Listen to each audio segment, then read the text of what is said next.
una desmalezadora sin carburador y vamos a reparar el sistema de arranque.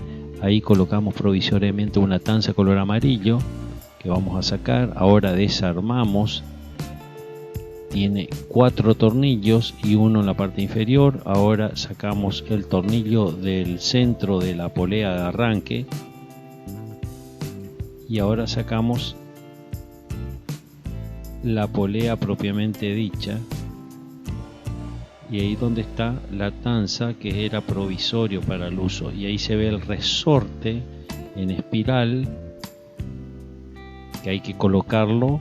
Si sale hay que colocarlo con mucho cuidado. En la polea colocamos el cordel, hacemos pasar por el orificio donde va a ir luego la manija, y ahí se observa la polea tiene una ranura que tiene que ir por el resorte, que también recibe la ranura, y ahí después tenemos que tensar el resorte. Se coloca la polea adentro, ahí tenemos una ranura también para colocar la cuerda, o si no cuesta mucho para armar.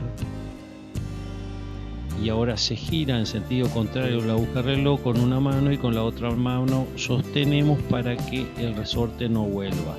Lo vamos acomodando cada 2-3 giros el cordel.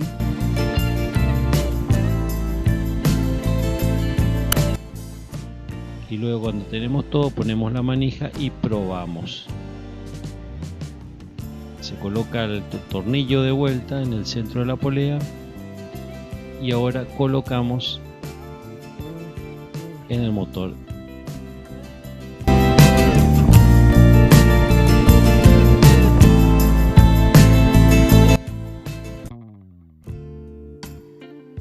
Vamos a identificar las partes del carburador. Ahí tenemos el cuerpo superior, luego la junta tórica o arandela de goma, el diafragma filtro que va junto con la junta, luego viene el cuerpo de la bomba, donde allí se encuentra en el centro la palanca y la aguja junto a la válvula. Después viene la junta soporte del diafragma y el diafragma con pistón, que es una arandela metálica con un pequeño pistón en el centro. Después tenemos el conjunto del cebador, donde se encuentra la válvula del cebador y la cubierta superior con bombín o bulbo, y luego los tornillos. Ahora colocamos las juntas en orden en el carburador. Ahí vamos colocando el diafragma, la junta, el cuerpo del carburador donde está la aguja, la palanca. Colocamos el diafragma metálico que tiene el pistón metálico con la junta soporte de ese diafragma. Ahora colocamos el sistema de cebador o de cebado, ahí está la válvula, y luego el soporte con el bulbo, y luego lleva 4 tornillos para fijar el carburador en una unidad completa.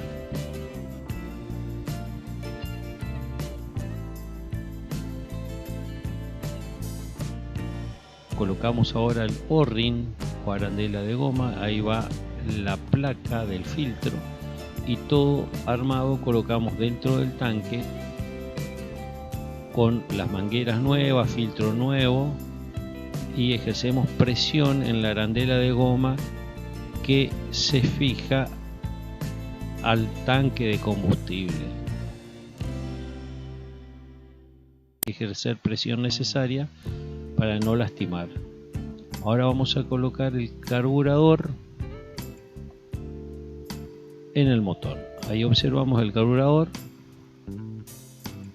colocamos la placa portafiltro de un lado, lleva solamente 2 tornillos, y ahora la junta que va entre el carburador y el motor.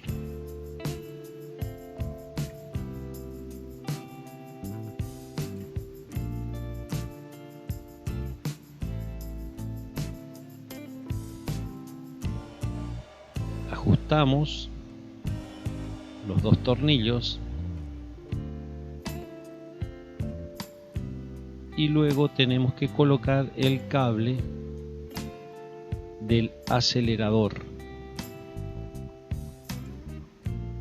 Ahí estamos ajustando y ahí se observa el cable del acelerador, se fija en la escuadra y se enrosca y luego se engancha en el tornillo donde va el terminal del acelerador. Luego probamos el funcionamiento con la palanca del acelerador y ahí verificamos que está andando perfectamente. Ahora arrancamos el motor